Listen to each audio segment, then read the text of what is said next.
Hi, how are you doing?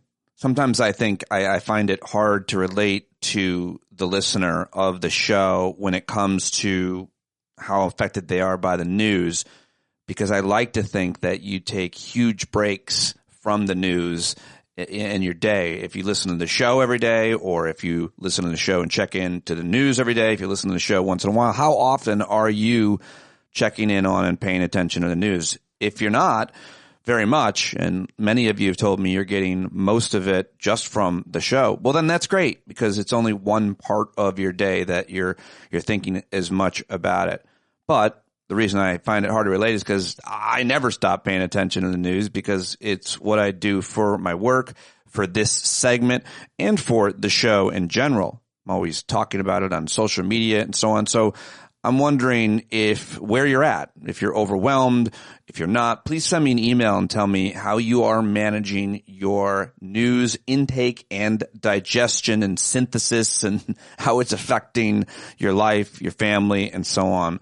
I'd like to talk about that with you at tonight's Hangout as well. So please give that some thought and join me tomorrow night to talk about that, and send an email over, and I'll read as many as I can, or excerpts from them, about your news intake and how it affects you.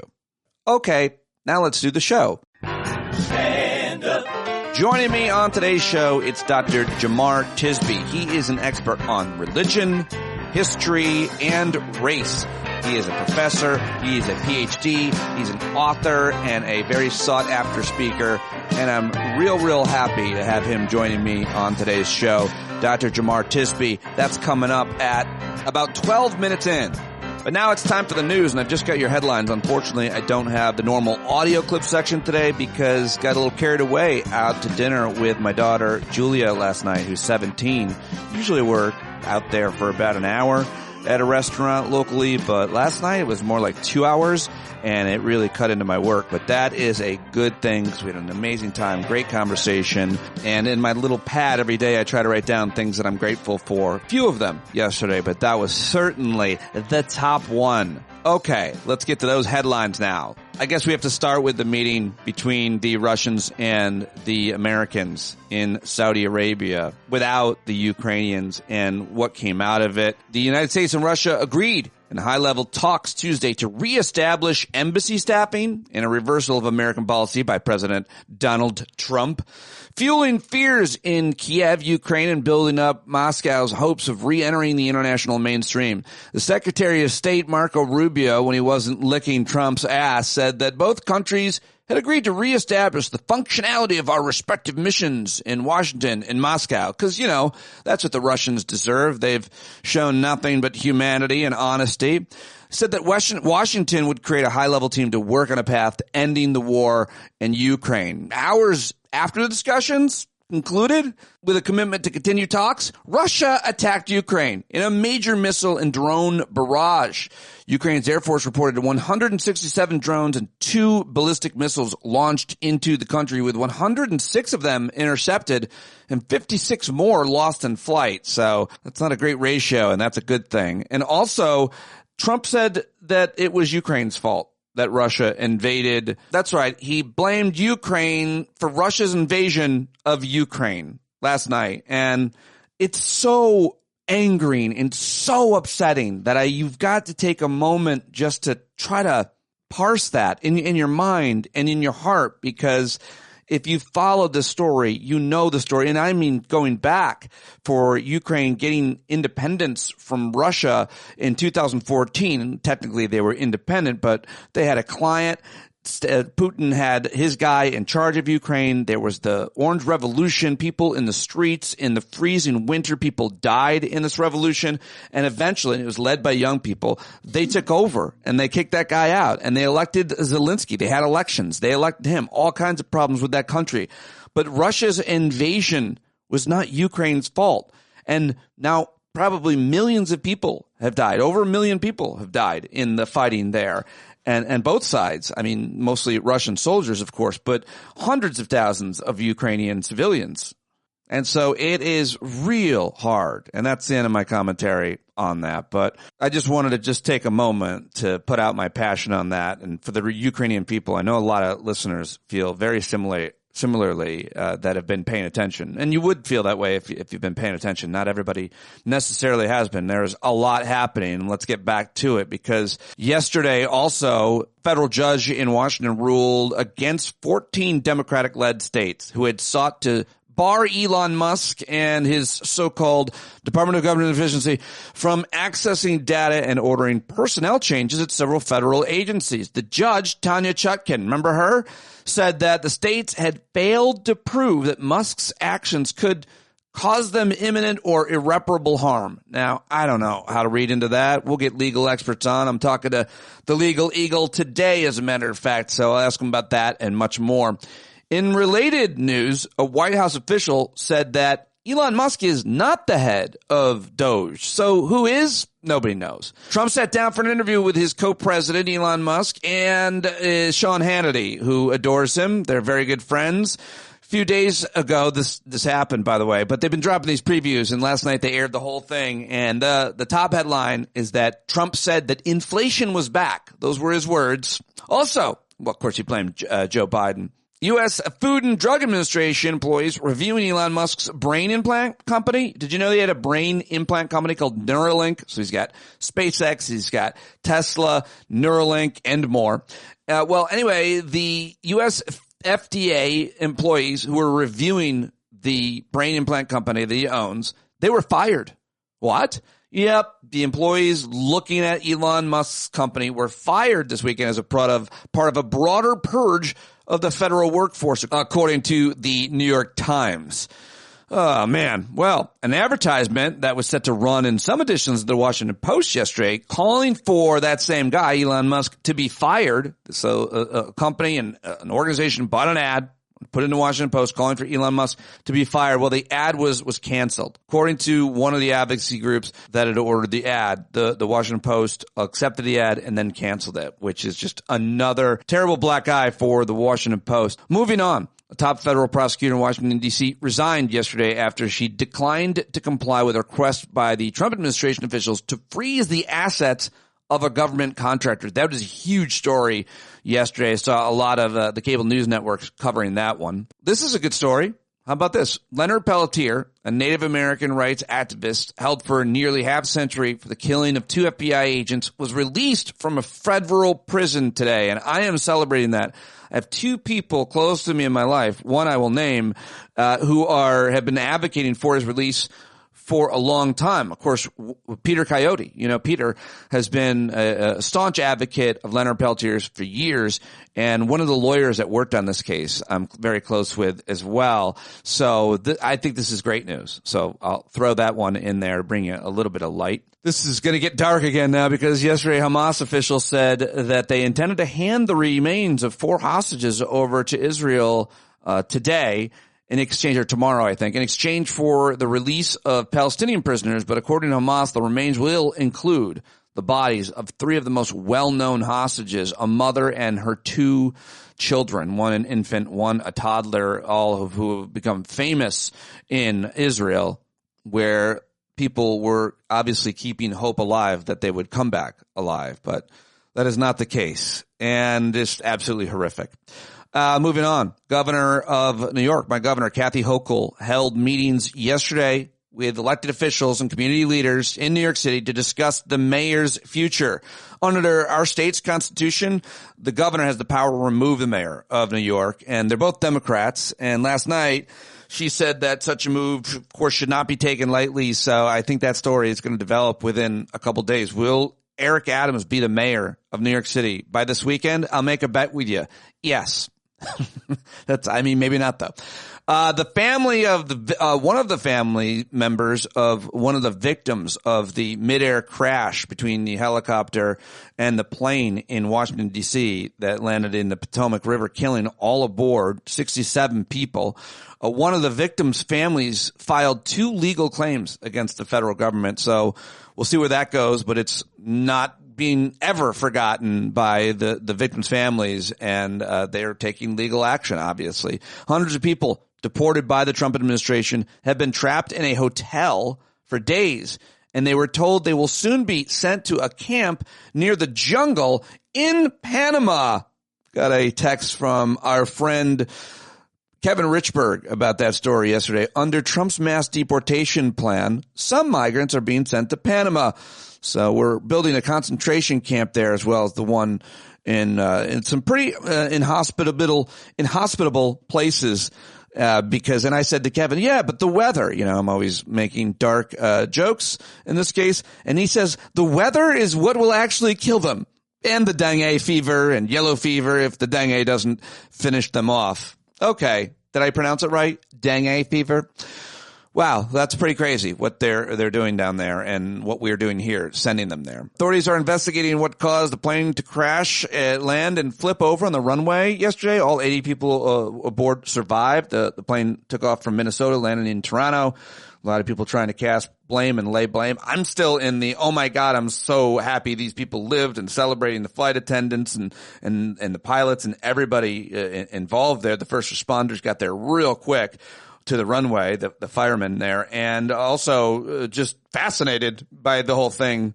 Was talking to our friend Talmadge yesterday. He was a pilot for Delta himself, and he had some interesting insights about it, and hopefully he'll be able to join us at the Hangout tonight to talk to us about it. But the investigation is underway. And Pope Francis is really sick. Apparently he's developed pneumonia in both lungs, which sounds very bad, but the official statement coming out from the Vatican was it's presenting a complex picture. And I'm sure there's more to read into that, but those are just the headlines, because that's what I do here in this segment. Again, sorry I don't have the audio clips, but it's 5:30 in the morning, and I really do try to get the show out by 6, 7 latest, even after a hangout night, a late night. But I really want to get this to you, and I think you're going to love this conversation with Jemar Tisby, which is almost an hour long. I really like this guy, and I learned of his work just a couple of years ago. He's a historian, an author, a speaker. He's written several books, most recently, The Spirit of Justice, True Stories of Faith, Race, and Resistance. He also wrote a book called How to Fight Racism and The Color of Compromise, which is a New York Times bestseller, The Truth about the American church's complicity in racism. We didn't talk as much about his expertise in today's show, specifically the religious stuff, I think. But we did talk history, and we did talk race, and we talked about what's happening. And for me, and personally, I feel like I got closer to him because we talked for a while before and a longer time after about ourselves and our work. And I really like the guy. He's very smart and a great guest, and I think that he's going to be joining us more. Or at least I hope so. Let him know that you heard him here on the show, and that always makes a difference. And let's do it right now with a great storyteller, author, activist, professor, and so much more. Let's do it with Dr. Jemar Tisby. Yes, Dr. Jemar Tisby is back, and back home, because he's been on the road. He's been busy as always, and I'm guessing exhausted physically and emotionally. So great to see you and get you back here. I am so thrilled to be back on the show. I feel like I've made it. To talk to Dominic. This is it. This is the big stage. Lights are on, although my lights aren't as cool as yours, but I'm still here. Yeah. We got to get you some cool lighting, because otherwise you got a great setup. You got your book cover behind you. You got your set looks great for people watching, but we have to do something with lights. I'll help you. I haven't committed, and maybe you'll spur me on to this, but I haven't committed to this is my studio, because I still have this dream of having a studio that's its own separate physical space. But maybe I just need to. I'm crazy. Down. I'm crazy about space, and always I will do everything I can to motivate you and incentivize and help you if there's anything you need technically advice, because I think it matters. I also think that your voice is so powerful, and you're so thoughtful and intelligent and passionate that you're really suited for video and for a place like YouTube and TikTok, and you're doing great, obviously, on Instagram. And anywhere you go and talk, people are affected. So I think you should be just sitting there on camera all day, if you ask me. I appreciate that. It actually is something that's in the back of my mind. So I appreciate the vote of confidence. I will seriously take that into consideration, and be careful what you wish for, because you'll be like, I'm sick of seeing this dude, Jemar. Not at all. I'm done with his face. No, not at all. I'd be having you on way more if I didn't think you were so busy and in demand. And if not, I will have you a lot more on, because your voice matters a lot right now, specifically with everything that's happening in this country, which is one of the reasons, obviously, that main reason I wanted to talk with you to get your measure of this moment, to see how you're seeing this, because you've been studying religion and politics and the intersection and certainly Christian nationalism for a long time. And your own journey in life is fascinating. We talked about that the first time I had you on here, but I'm happy to talk about it a little bit more here as well. What have you been up to in the last year during the campaign? Where is your work taking you? What has your focus been mostly on? Yeah, that's a good place to start, because honestly, I think right now the level of exhaustion and disappointment people feel is commensurate to how hard they were working or not working before the election. Yes. You know what I mean? Yes. So it's like the people who were disengaged, or my goodness, the horrendous number of people who didn't even vote, they can't understand the level of like crushing disappointment November was. Yeah. And the election. And so it's waves of grief, right? Right. So I'm going to start with the emotion, and I'll talk about what I've been up to.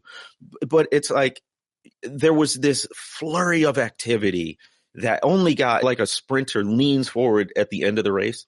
That's what it was like leading up to November, where you were working really, really hard already. And then you lean forward to just eke out as much effort as you could get to cross the finish line. And then lo and behold, not only did the results came back, it wasn't even close.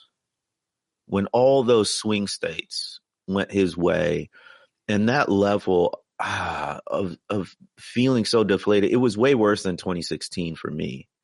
And then, like I said, it's waves. So that was November, and you're still reeling from that. And then comes the inauguration. So winning the election was one thing, but Biden was still president. And then you get the actual transfer of power. And that was a whole other wave of grief, now ratcheted up with this sense of anger and frustration, because you see what he's doing. So it's been exhausting. And unless you've been in the struggle, unless you've been in the battle, you probably don't feel it yet, but you will. And what I tried to do, one specific initiative was I've already got 2 podcasts. I added a third one, The Convocation Unscripted, with Diana Butler Bass, Kristen Dumais, and Robert Jones. And I know some of them have been on your show.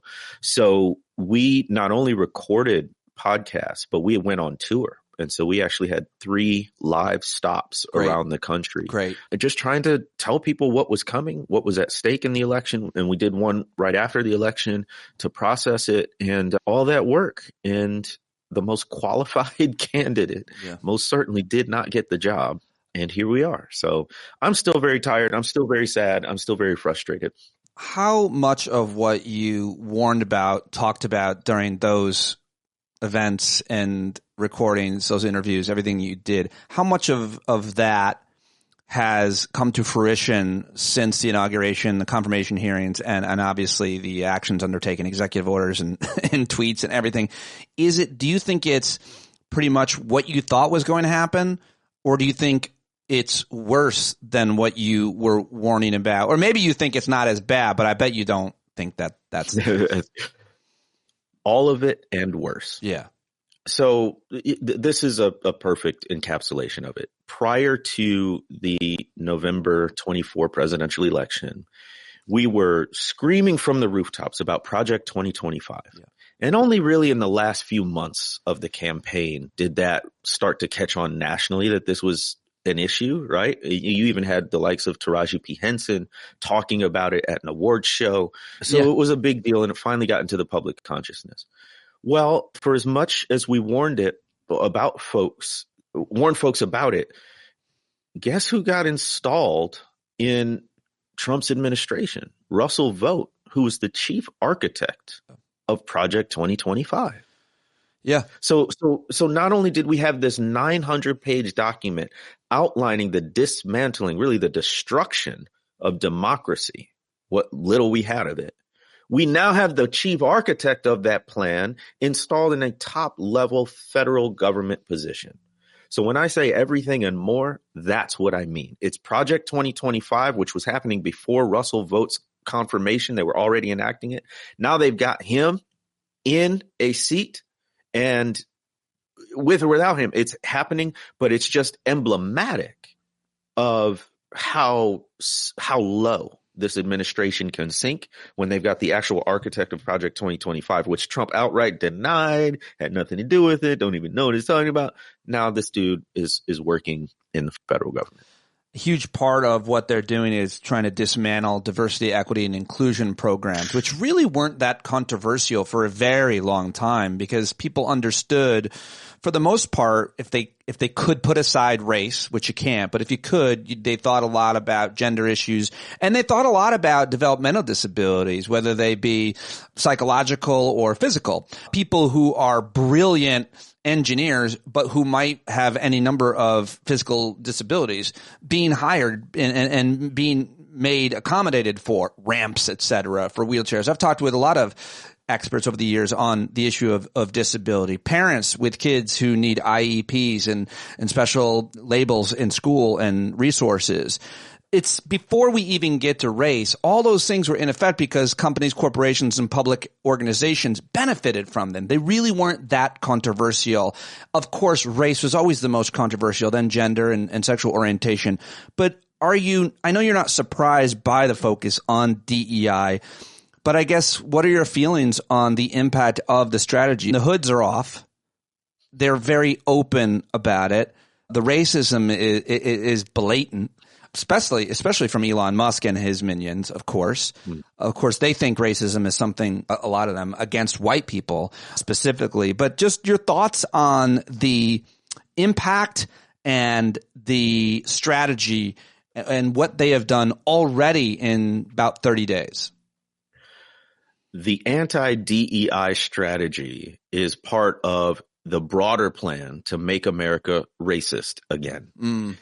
And by racist again, I don't mean that it was ever not racist, right, but there was a sense in which it was at least a social faux pas to appear racist, right? You remember back in, I think it was 2020, when all these politicians that came out, like back in the 80s and 90s, they had dressed up in blackface or brownface. Like that was seen as a negative at that point. At this point, that would be laughable for anyone to get even a slap on the wrist. No, now it's like if you ever were in blackface, it's like, oh, you're hired. Says here you never wore blackface ever. I'm sorry, we're not going to be able to hire you, sir, ma'am. Exactly. Clearly, you're too woke if you've never appropriated someone else's culture or played into racist tropes. What's going on?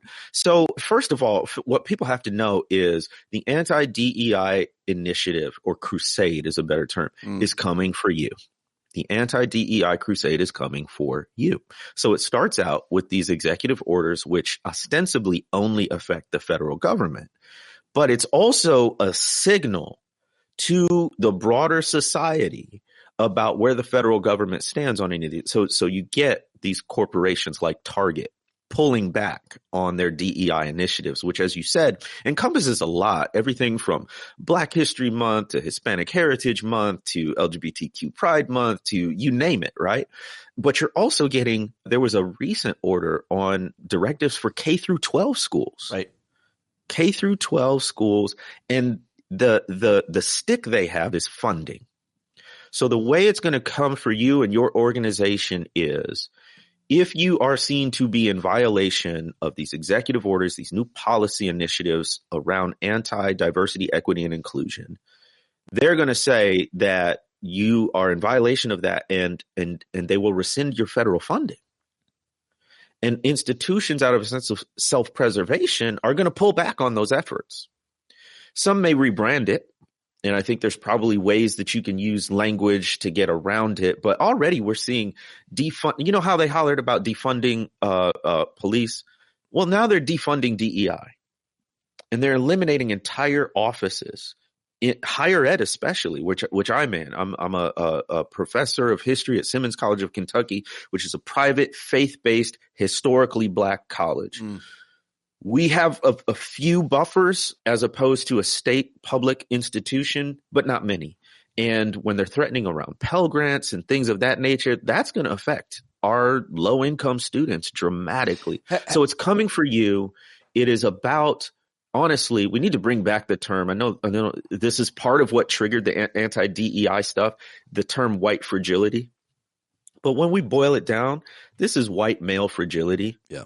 what happened? They didn't like being in these mandatory staff meetings or professional developments where they were talking about if you are not actively anti-racist, you are passively racist, which actually is a true fact, I would say, at least within the theory, right? But they didn't like the implication that, well, I'm just a white man. I don't hate anybody, but now you're calling me racist. Well, sorry. If hit dogs holler. Like if you feel that way when we're talking about racism, that you fit in that category, then maybe there's something you should examine. But instead of in self-examination, there's this backlash that wants to do away with affirmative action, multiculturalism, DEI, and it's really beyond troubling. And before DEI, there was the civil rights movement, the voting rights movement, and there was actually legislation passed, which changed America in a huge way, which also, I think I've heard a lot of folks, I didn't quite realize this, but it also created an atmosphere of safety for job security for people of color, especially in the federal government, because or in other public institutions, organizations, because there were protections there, anti-discrimination protections there that created more job security than in the private sector. So a lot of black folks went to work in the federal government. And that's as a result of hard fought wins in the civil rights movement. They're trying to go back before 1966, 7. They're trying to roll back equal opportunity in all ways. And the amount of damage that does to this country for so many different reasons, you can almost put how it affects black people aside. If you could, you can't. But those people are doing amazing and important work. We want them to be doing it, A. And B, it's just limiting opportunity and making people's job security much more fragile. It's worse than DEI. It's EOC. It's civil rights. It's trying to, as Trump has said, go back to the 1870s before there were labor protections for children. So before we get to race and gender, you're almost talking about like children having to go back to work. So say a little bit more about that, because it seems to be a lot more than just DEI, which is fairly new in the grand landscape of civil rights movement. 100%. I'm glad you mentioned the EEOC. So one of the things the 1964 Civil Rights Act did, the headline of it is you can't discriminate based on race, religion, sex, and a few other things. That's been expanded since 1964. The other thing that the Civil Rights Act did was establish the Equal Employment Opportunity Commission, which was essentially a federal pathway to air grievances about discrimination based on any of those identities or social locations, right? So it gave people in the workplace a recourse to say discrimination is happening. That's illegal. My employer won't do anything about it. So I can go to the federal government as a recourse, right? So that is also being essentially dismantled. So the way it's working right now, or the way they want to stop things from working, is they fire everybody. They defund everybody. If they can't get rid of the department or the commission completely, then they whittle it down to a bare bones skeleton crew that cannot do anything. Right. And then we're seeing this affect the Department of Justice as well, where the cases that they choose to take on as the federal Department of Justice has been extremely curtailed. So they're not going to take on cases of discrimination, racial discrimination against historically marginalized groups.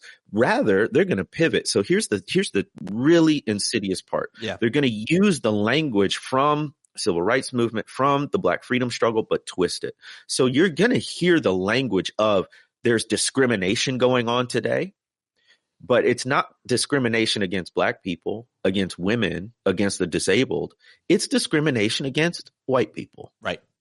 It's essentially the charge of reverse racism, right? Which is not a thing because of the way the power dynamics work. The right? Civil Rights Division of the Trump administration, of the Department of Justice under the Trump administration, is going to be more likely to investigate and take on cases that discriminate against white folks and white Christians based on their religion than it will black folks and other religions, which obviously are far more discriminated against and always have been. Thus, the establishment, the movement, the fight, and the civil rights division. I jumped in. I'm sorry. You were still talking. No, this is absolutely. So first of all, folks need to know the language changes, but the pursuit is consistent. So a couple of years ago, it was affirmative action. Right. Yeah. And essentially how they're attacking DEI is the same way they're attacking affirmative action. Right. But even as far back as the civil rights movement, this was happening. And so I love what Martin Luther King Jr. said, and I'm paraphrasing, but he said in his last book, I believe, Where Do We Go From Here, Chaos or Community? He said, historically, the U.S. has done something special against the Negro. So going forward, we need to do something special for the Negro. Mm. That's affirmative action.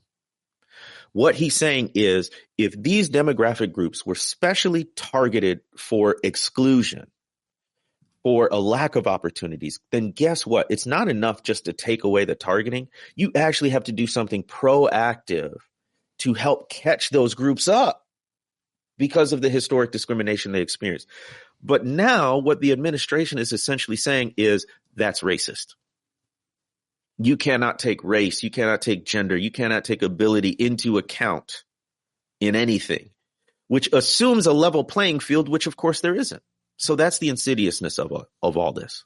Yeah, and it has been for a long time. I'll never forget seeing this survey from, I think it was Pew, reliable pollster, like a frighteningly large percentage of white Americans thought they were more discriminated against than black Americans. This is a few years back. But I'm reminded by our friend, constitutional law scholar Eric Segall, that they found a similar result in the 50s. White people have always felt put upon, which is crazy because I never have in my entire life.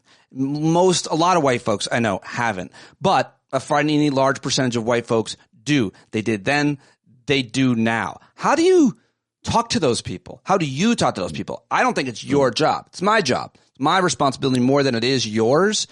But I do find it more interesting and often as impactful and sometimes more impactful if it is you, if it is a PhD like yourself, a black man or a woman. And we can talk about the differences and we can talk about the responsibilities of white folks here, and I do often. But how is it when it's effective? Is it ever effective? When you're talking to these folks that do feel put upon, that feel discriminated against, that feel when you talk about racism, it's always a test for me when I'm talking to one of these folks because you sniff it out. You say, what's an example of racism? And the first thing they do is they will mention, or a racist, they will almost always say Al Sharpton.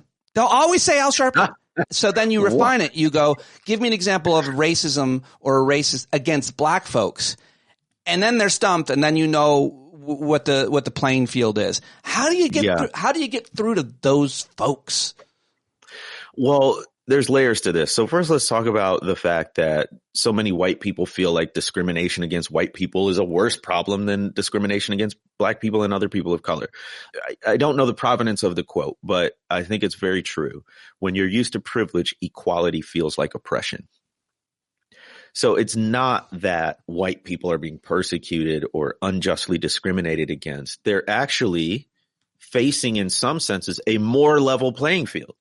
And so there's more competition, and they're like, what's going on? I didn't get the job. I didn't get the place in admissions. I didn't get this, that, or the other, when clearly I should be getting it, but it went to this black or brown person or this woman. So clearly they were unqualified. Do you see the assumption there? That's one of the fundamental flaws of this whole thing is, A, there are a lot of white people who think the opportunity by all rights should be theirs. Just 'cause. You couldn't name the reason, because I'm qualified. Well, that gets to the second assumption. Why is it that just because someone looks different from you or is from a different demographic than you, they're automatically unqualified and they only got it because of their demographic, right? So there's pernicious levels to this. And then you ask, how do you talk to them? Well, full disclosure, I don't have a lot of contact with these people. they don't necessarily want to talk to me. So do you? I don't think you should, but like it would be entertaining for sure, and I don't know if it would be effective for you to watch you to try to. I'm not saying you should. It's all questions. So I think one of the main things we need to do is understand the onus is not on us to say that racism is real and we should be doing something about it. The onus is on the other person to say we've come so far in our race relations that we don't need any of these policies or laws to safeguard it. So put the onus on them. How do you do that? You ask them questions, just like you did, right? You're only 2 or 3 questions away from their complete and utter ignorance. Right. Why? Because they've heard some headline from some far right OAAN or podcaster or whatever, and that's it. Trust and believe the vast majority of folks who hold these views have not sat down with 2 different books with opposing views and gone down the pros and cons and come to an intellectual decision about why they should be anti-diversity, equity, and inclusion, which you could ask them. So what part of this program are you opposed to? Are you opposed to diversity? Are you opposed to equity? Are you opposed to inclusion? Help me understand, right? What's your experience with DEI? Have you been through these? Well, yeah, they call me a racist. And okay, well, do you think that is true in every case, such that we should make a law, right? All I'm saying is take the pressure off yourself. You're not wrong to say we need proactive measures to bring about equity in the workplace and society. It's up to them to prove in the light of our history and ongoing issues with equality why taking away these programs is helpful. Well, you step on the other issue there, which I find so disheartening, which is you said in light of our history, but you know better than I do that most Americans don't know our history very well. Certainly the younger you are, but even, older folks might have forgotten. Like I think a lot about this when it comes to the conversation about democracy. I don't think Americans have any idea what democracy is. I keep trying to tell this to people, keep screaming about our democracy is threatened. We don't know what it is. We've always had it or some semblance of it. We have not lived in places where they haven't had it. So we don't know what it is. Our entire lives, our parents' lives, for the most part, we've had some sort of a healthier democracy. So when we talk about losing that, people really don't know. When we talk about, you say in light of history, it's like talking about the causes of the Civil War. What percentage of Americans don't understand the history of the Civil War, which was clearly stated at the time by the aggressors? By the way, my favorite anecdote is in this question. I was talking to this old white lady, who's a neighbor of mine, about racism, and she's clearly a really ultra racist lady. And I said, what do you think? They did my questioning thing. What do you think's racist? And then she was pointing all this stuff about white people. And I said, was slavery racist? And she said the horrifically offensive, they had a better life here. And then I said, Jemar, what about the Native Americans? And she goes, they got a raw deal. So there was a line apparently, and it was the genocide of Native Americans. But the larger point is people's lack of understanding, interest in history in general, much less what democracy is or even civics. How do we talk about that? How do we do better there? I am very grateful as a historian, you bringing up history. I wasn't going to do it, but since you did it, let's go there. One of the things we need to do is document everything. We have to have receipts. Why? Because already now they are trying to rewrite the history of January 6th, 2021. Right. And we saw it. And we literally saw, we have video footage of it. 1 billion angles. Everybody had a camera. It's not like the Zapruder film. There was one dude with an old camera. You have everybody with a phone. It was the most documented insurrection in for sure. history, perhaps. For sure. No doubt. So they did the same thing with the Civil War, and they call this the lost cause mythology. The lost cause, what was the cause? They were talking about the cause of the South in particular, but the white man in general, of protecting states' rights, states' sovereignty, which is what they rewrote the Civil War as. And true enough, it was an issue of states' rights. The right to do what? to enslave human beings, right? That's the part they leave out. And this is where you get to see when you go through even early professional historians, many of them will call the Civil War the war between the states.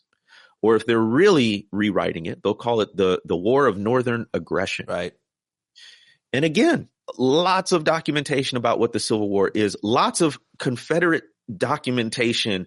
The Alexander Stephens, the vice president of the Confederacy, gave a speech called the Cornerstone Speech, so called because he said the cornerstone of our Confederacy is based upon, he called it, this great truth, that the Negro is inferior to the white man.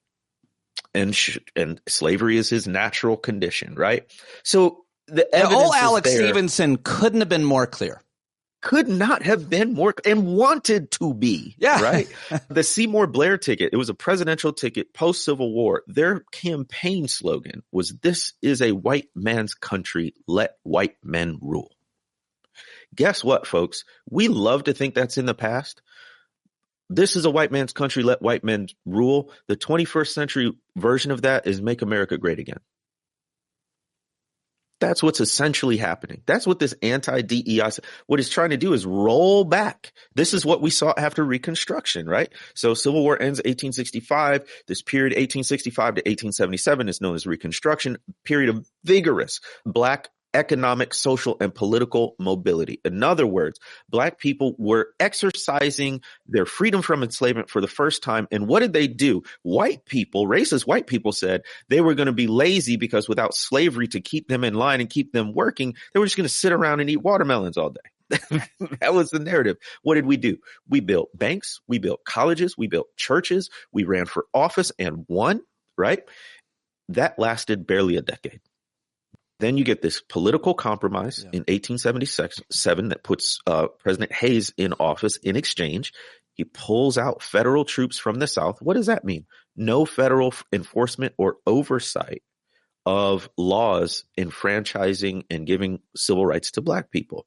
And so then what comes next is this period called redemption, which I take umbrage because I'm a Christian. And in the Christian frame, redemption is a good news word. It's a positive thing. But when white racists use it, it meant taking back the country for white people. Yeah. We're seeing something similar now. So we had this very brief period of progress punctuated by our first Black president.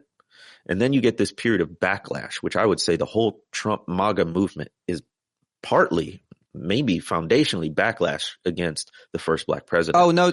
Oh, I thought you were going to say against the Black Lives Matter movement that started with the murder of Michael Brown and then, of course, George Floyd. Right. But you mentioned the white lash, as I like to call it, of the election of the first Black president. But it's the story of America.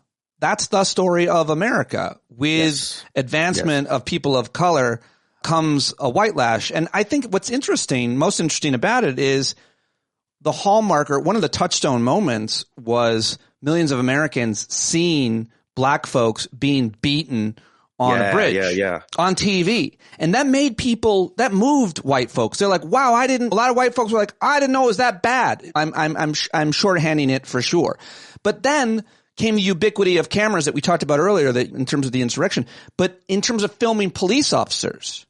And so then again, there's a whole generation of white people who had their eyes open, like, oh, I thought we were better off, but man, I don't know I haven't known anybody who's been killed or beaten by police officers like that. And that beating was horrible. And we could mention hundreds and hundreds of them. I think, by the way, activists focus too much on the killing of Black folks, because that doesn't happen nearly as much as the daily beating and marginalization, discrimination, surveillance, abuse of civil rights, and so on. That's all day. I think that we should focus on what happens in common practice all the time, as opposed to some of the less likely events. But that's neither here nor there, because those are the ones that get the most attention, rightfully so.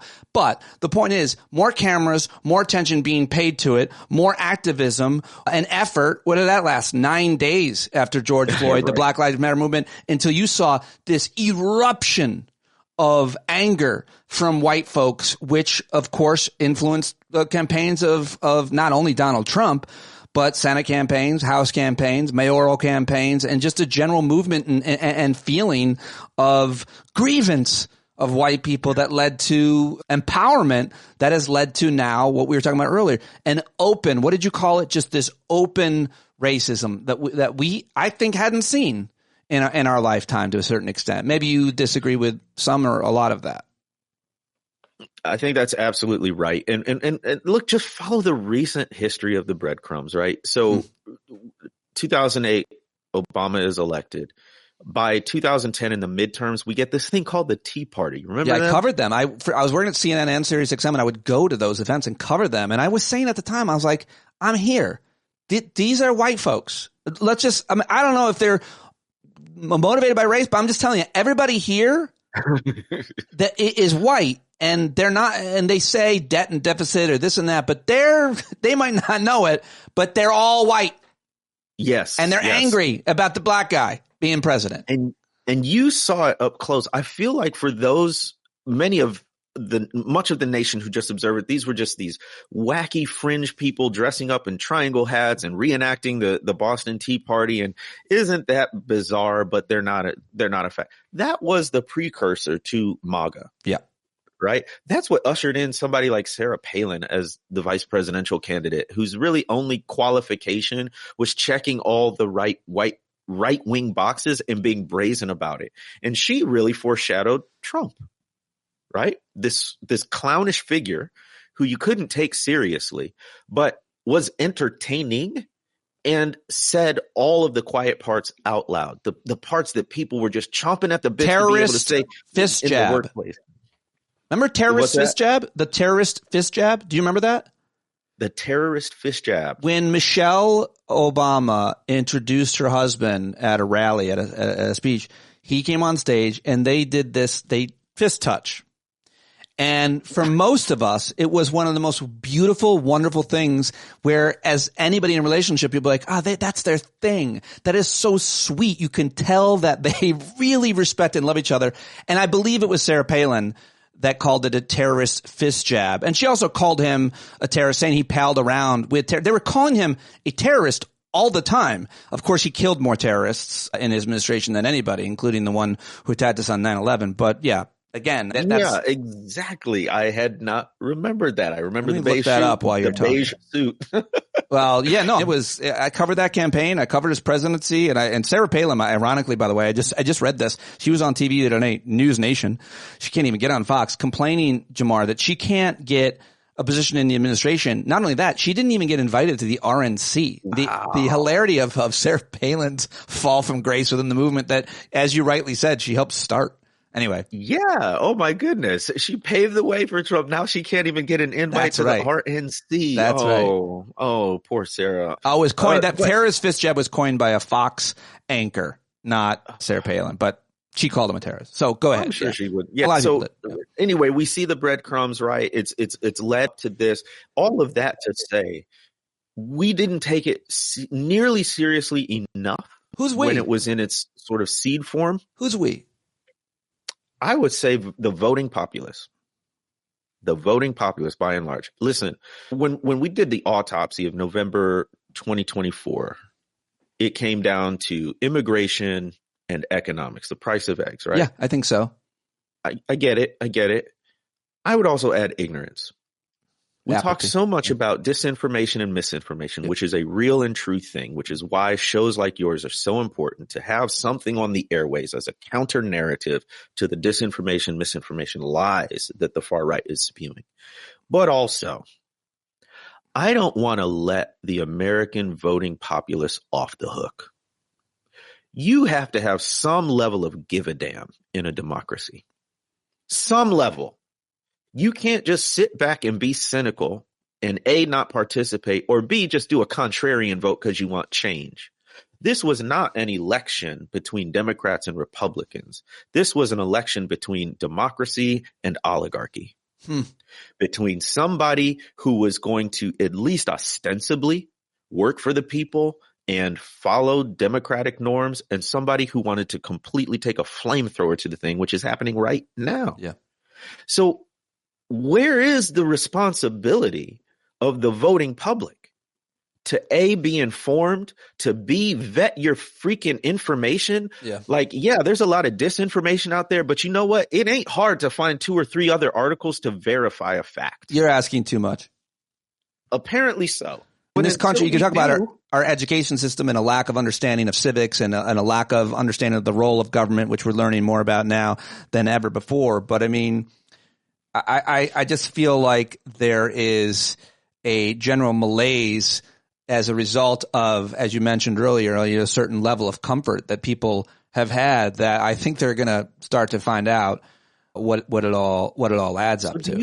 Do you think people like will be remorseful? Let's say you're a Latino who voted for Trump and you supported his immigration policies because you came in the legal way and others shouldn't get a shortcut. Or let's say you were a person of color do you think, or even a white Christian, right? His most faithful base. Do you think people are going to sniff the smelling salts at some point when it gets bad enough? I think that's the question I've asked almost every one of my guests. I probably would have gotten to asking it to you, but I think that the better question, that's the traditional question in politics, because if the answer is yes, it means they might be motivated to vote differently. But my reason for saying it's the wrong question is, what if they don't get to vote again? Like, that might have been their last chance. Like, I'm thinking no matter what the price of eggs is, if it's $12 an egg, it won't matter, because even if you go to vote, the system is going to be completely different, maybe even in the midterm election. So I'm worried about that a lot, but I'm also open to any circumstance, because we learned, I think, as a result, well, I learned it in my own personal life all too late, about how uncertainty creates such anxiety, panic, depression in my life. And the pandemic taught all of us who hadn't realized yet what that was. Nobody expected a pandemic. And I would argue that's probably the main reason why Trump wasn't reelected in 2020 was the pandemic. So I think if planes keep crashing, if prices keep going up, I wonder if it won't be about election, but about a general strike, about protests in the streets, boycotts, and so on, or just pressure being put on, say, a senator from Alabama because their main employer has to close down because they're not getting any NIH funding, the University of Alabama, things like that. I don't know, but those are some of the initial thoughts I have. I think it's still too early. What do you think about people connecting the dots, whether they be immigrants or other ignorant or apathetic people, white folks that voted against their interests, that have been dying of whiteness for years, as Jonathan Metzl writes? Yeah, exactly. First of all, your comments are really insightful, and that's basically the tack that I take. Number one, I'm not very confident. I don't put my hopes in people waking up. Right. My proof point of that is COVID, and how people literally let themselves or loved ones get sick and die before getting vaccinated, before masking, before social distancing. Why? Because they were listening to right-wing wackos say that you shouldn't do that stuff, right? So they literally lost their lives believing these lies and this ideology. I also think that you're right in the sense of, if enough folks do have a realization that, oh, wow, we made the really wrong choice, it'll be too late. So we are very rapidly running out of runway for a political, democratic voting solution to, I want to say Trump, but it's so much bigger than him, right? It's his coterie of cronies who are now firmly entrenched in the government, as well as I am pissed off at Republican senators who approved all these cabinet picks. Why? So you wouldn't get primaried? Good Lord. But anyway. Part of me, I don't love that criticism. Everybody makes it, and I think it lets them off the hook for truly believing the MAGA movement and truly believing white supremacy, Christian nationalism. Like, if you say some do, because you say that, it makes me think that you think that Tom Cotton's afraid to lose his job, or Mark Wayne, whatever that fucking guy's name, like that he somehow is like a more reasonable guy and would normally be against Russia, but he's worried about losing a primary. I feel like it lets some of them off the hook. No, I think they are for. I'm just talking about the 3 or 4 senators we needed for them not to have a majority. Fair enough. Right? Yep. Like there's definitely true believers. Yep.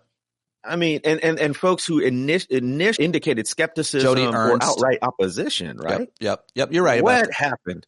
So what I fear for the U.S. in the future is we end up with a Russian-style, Hungarian-style oligarchy. Yeah. We're getting close. And the people are screwed in that instance, right? The masses of people, even the folks who supported these folks first getting in office, because the economy is going to tank.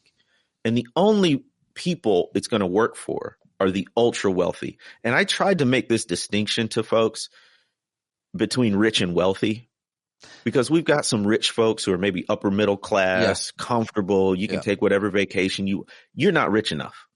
No, that we're talking about the 0.01% wealthy people who have hundreds of millions, if not billions of dollars, who then own all the means of production or all the contracts or all this stuff that right now there's some form of disbursement. It's all going to be concentrated in a few hands. And you saw it. Like, this is not a hypothetical. Who was right behind Trump at the inauguration or right behind him when he's signing some of these executives? The tech billionaires. Right? So that's where we're headed. And we'll still be a nation, but it will be completely changed from what we thought it was and what it could be. And that's what I don't think people are ready for. And I don't think they're going to wake up in time necessarily to see it. But not to sugarcoat anything, we do have. I didn't realize you were I didn't see any sugarcoating happening at all. What are you talking about? Well, to transition, because I do think it's important to realize they at least at this stage, they only have as much power as we give them. Well said. There's a window here, right? Yeah. There's a window for opposition. There's a window for resistance. Half the country didn't vote for this. And also there is it's always been a minority. This is what let's level set, right? Whatever social movement you want to look at in history, whether abolitionism, anti-lynching movement, anti-segregation, it's been maybe 10 to 15% of the population that was really active. But that was enough. And so that's what we're looking for now. I was about to ask you about the whites.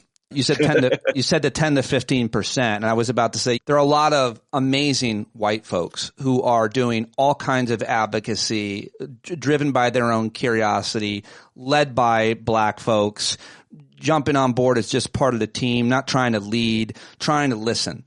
What is your message to those audiences? You speak to those audiences. You talk to white folks right now. What can we do better? What can we do differently? What can we do? Share your platform and resources and talk to the white Christian nationalists. And we are out of time. Dr. Tisby, thank Sorry, Pete. It's too late. You're already doing it. Seriously, like, you just asking me to come on your show. That's actually huge. I live this and breathe this and study this stuff, and I try to broadcast it as much as I can. And I've got a bigger platform than many. But to be able to come on and talk with somebody like yourself who knows this stuff, who's willing to share the microphone and pass the mic, that's big. So if you have a platform, whether written or audio or video or whatever, share that with the people who are doing this work, particularly Black people, women, people of color. The second thing is share your resources, right? Yes. I just saw an Axios report. I can't quote the numbers, but it's basically showing that while in raw number terms, Black people have more wealth than we've ever had, in terms of proportion and relation to other demographic groups, it's not only small, it's shrinking. Yeah, those statistics are misleading and constantly noted by pro-white Black commentators and the whites in general. But it's a really important distinction. Let's talk about Black wealth relative to white wealth. And this report looked at investments in the stock market, looked at savings, looked at all of those things. And we are losing economic power, right? And how does that affect, in particular, people in justice work? Because contrary to all the accusations of grifting, it ain't a lot of money in doing justice. No. So when I say share resources, definitely financial. If there's a voice out there who you're learning from, don't just click like. find out how you can literally financially support them. Subscribe to their Substack. Yeah, go donate, subscribe to Jemar Cash App. Tisby's Substack right now with a paid subscription. You can do that. You're talking about resources. And I think that every single social justice movement, or in the face of all evil throughout human history, there have always been people that you mentioned giving over your platform and stuff. Well, most people don't have a platform. What most people do have is a home and energy and humanity and a network of people who can create safe spaces, opportunities for education, for employment, for healthcare, literally protect. Right now, it would seem that the very most vulnerable people in America are undocumented folks. And so what are we doing to help protect those people, much less black and brown American citizens, women, transgender folks, gay people, et cetera? What are we doing with our resources, with our time, with our homes, with our food, with the ability we have to protect folks? There's a long history of people doing just that for their neighbors. And I would argue every religion, and I can't believe we've been talking for this long and haven't talked about it, right, has preached that, to do that. Yeah. And to put a finer point on it, support the people who are targeted in the first wave. Yes. So what I mean by that is, for example, Marianne Buddy, the bishop who preached mercy in the presence of Donald Trump at the National Cathedral. They asked her to apologize for it, right? And what I love about it is she's Episcopal. She's just preaching the lectionary. She didn't choose a passage to have a gotcha moment. She wrote a book years ago, I think 21, How We Become Brave, right? So there's a lesson there that she didn't just turn it on for one sermon. This is what she's been about for years. So that's about cultivating virtue, all that stuff. I could go on and on. But when they come for someone like a Marian Buddy or a teacher who insists on teaching Black history and they're saying it's a violation of DEI norms and all this stuff, how do we support those folks? Because if we show an overwhelming flood of support for these people who they're targeting in the first wave, they are going to know where the lines are drawn. So we can't wait for this, is what I'm saying. The other thing we need to do is support institutions, right? There's a lot of anti-institutionalism coming, but you know how the far right got in power? They institutionalized their ideology. Yeah. So they started all these institutes, they funded all these fellows, and all they did was put out right-wing propaganda. And courts, taking over the courts, judges took over the courts. Judges. Yeah. But there's a Heritage Foundation and different individuals putting forth lists of judges, right? They're cultivating this. So what are the institutions on the progressive side that we're going to put in, that we're going to fund? The other thing is this: fund creators. One of the things that we saw that the far right just ran circles around the left and the Democrats is the new media ecosystem. Yeah. Social media, podcasts, videos, they just ran circles around it. Yep. But there are great creators who are pushing for progressive policy. Say, look, we're going to call you a fellow or a creator in residence. We're going to give you $50,000, $60,000, $75,000 a year, whether our single organization or conglomerate of organizations. And we're just going to say, go. You can do this full time. You don't have to do anything else. Just put out good information, a good counter narrative. We got to get creative on these things, and we got to get subversive. And the last thing I'll say, talk to your white Christian nationalist neighbor, because bottom line point is we wouldn't have Trump if it wasn't for white Christians. And I say white Christians because it's not just evangelicals. They're the biggest supporters, but there's a small majority of white Catholics and white mainliners who also supported him. Small majority? It's like 60%, 6 and 10. Yeah. How are you doing? What's the conversation like with your Black friends and family, given everything that we've been talking about? The assault on, I almost just want to say opportunity, like to make, like just the assault on opportunity, the assault on your current status. Like you're losing things that you won, like your job in the federal government that you've been at for a long time, much less your job as a teacher. And so on. What's that conversation? Pull the curtain back if you can. I always ask that. Whatever you want to share. First of all, there's a fighting spirit we are not backing down. Yeah. We are not thinking about negotiating our dignity or these opportunities, right? But second, there's a financial concern. Like, people like me, not just me, but people like me who do racial justice work as their thing. People aren't booking us for speaking engagements. They aren't promoting our books like they did. Why? Because they want to keep their heads down. They want to stay below the radar. You've seen a noted drop off in that. A noted drop off, right? Yeah. So we're literally thinking about like survival in terms of putting food on the table. The other thing we're thinking about is safety. I'm not going to be necessarily in the front waves or whatever, but I'm not going to be far behind in the targeting. You won't be either because of what you stand for, right?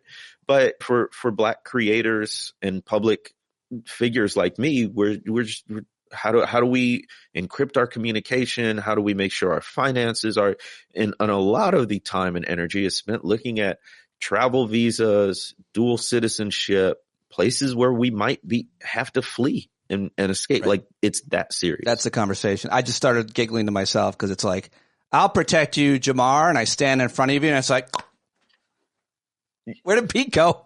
He didn't fight very long. He got knocked out right away. Where did he go? They knocked him out right away. Now it's just shield at 0%. But yeah, but it's true. But it all that is so true and so poignant and so heard. I really appreciate you sharing that. Before I let you go, I love this conversation, but I hate this conversation. I hate that we are here. I almost can't believe that we are here, given what I thought was a lot of progress in so many different sectors, and always recognizing myself or trying to recognize the truth about where we're at, but seeing progress, 2 steps forward, 1 step back, I guess is the easiest phrase.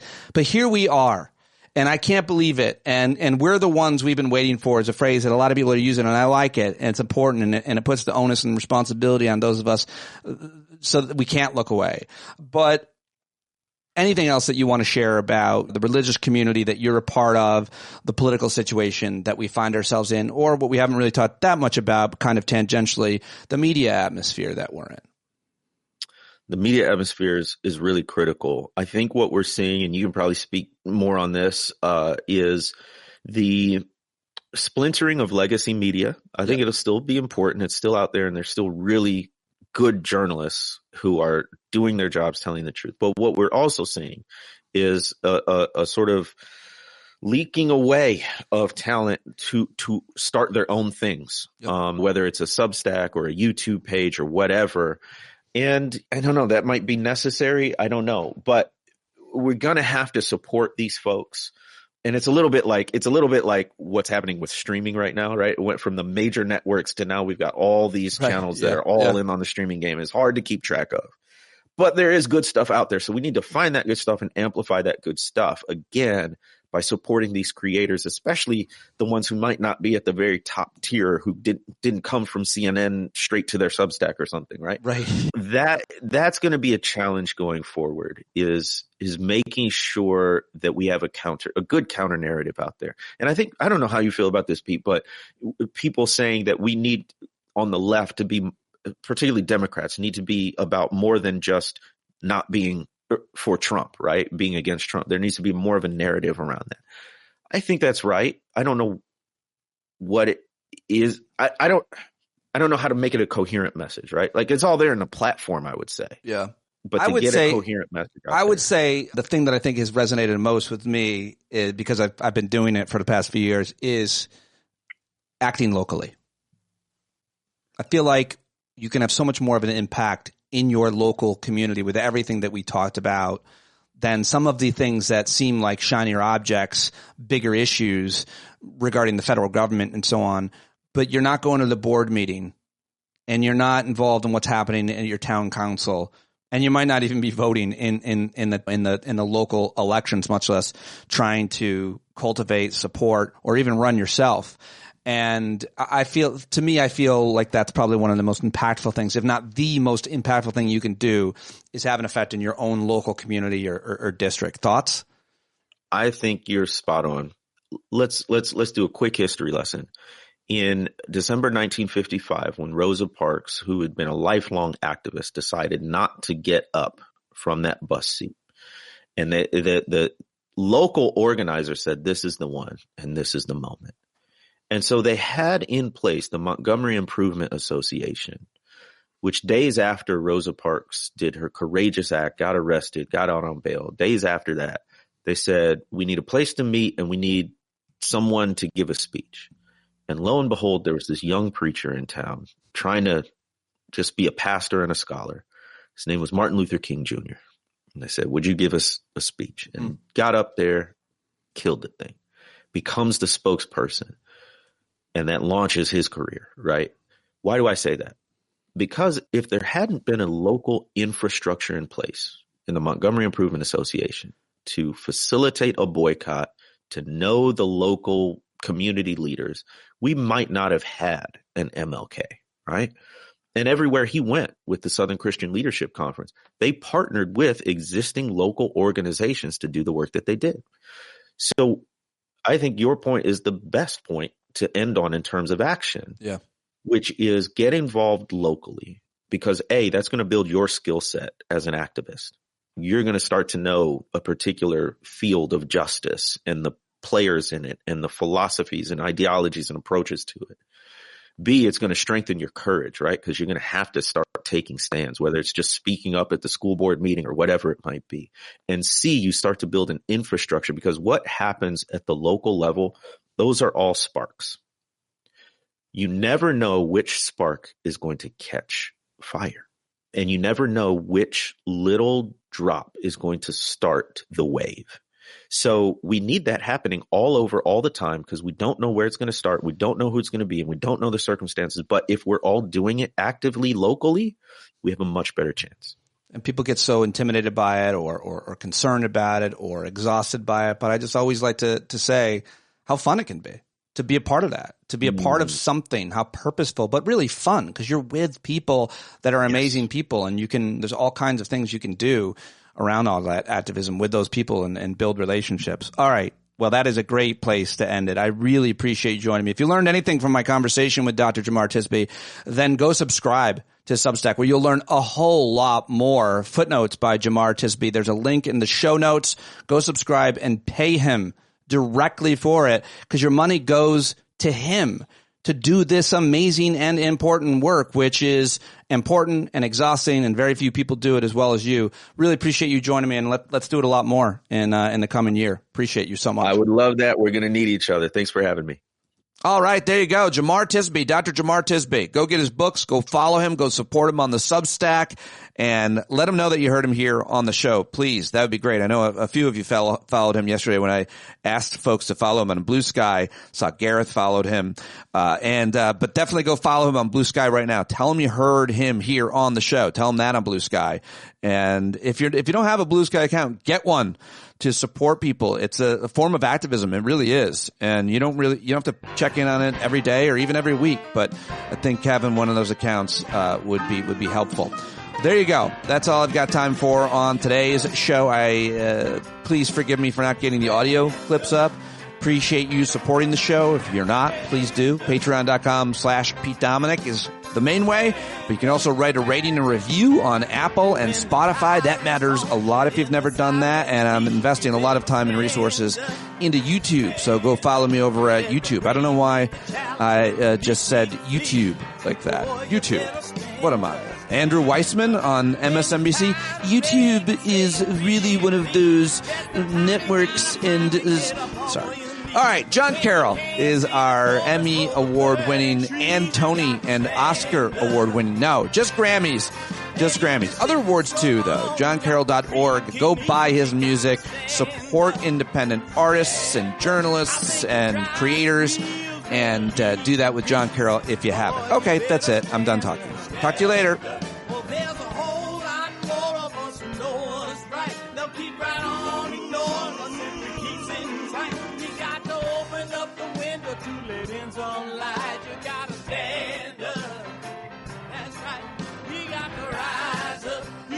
Stand up, you gotta stare the devil